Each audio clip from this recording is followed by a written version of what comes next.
Hi guys, first of all అందరికీ నిర్జల ఏకాదశి శుభాకాంక్షలు.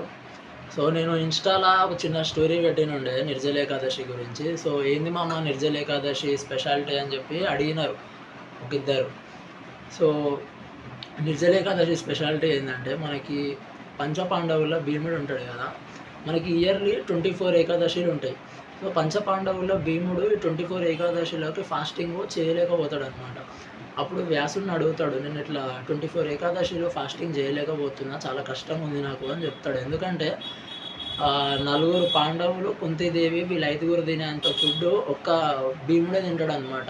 ఈ లక్క ఇంటి నుంచి వాళ్ళు తప్పించుకొని వచ్చి ఒక ఊర్లో ఉన్నప్పుడు భిక్షాటన చేసి వస్తుండే. అప్పుడు ఆ భిక్షాటనతో వచ్చిన ఫుడ్ని 2 భాగాలుగా చేసి, ఒకటి భీముడే తింటే ఇంకొక భాగం వీళ్ళు ఐదుగురు పంచుకొని తినేటోళ్ళు.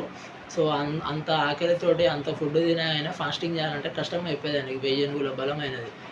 సో ఈయన వ్యాసుడిని అడుగుతాడు, నాకు చాలా కష్టంగా ఉంది చేయడం ఇట్లా అని అంటే, నువ్వు 24 ఏకాదశిలు చేయకు, నిర్జల ఏకాదశి ఒక్కటి, ఆ ఒక్క ఏకాదశి చేస్తే నీకు మిగతా ఏకాదశిలు చేసినంత పుణ్యం ఉంటుంది అని చెప్పి చెప్తాడనమాట. సో అంత పవర్ఫుల్ నిర్జల ఏకాదశి.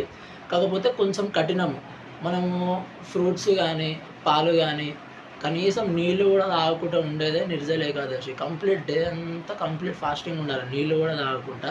అంటే ఇలా డే మొత్తం అసలు ఏం తినం, నైట్ కూడా, మళ్ళీ నెక్స్ట్ డే రోజు మార్నింగ్ ఇక ఫుడ్ తినడము.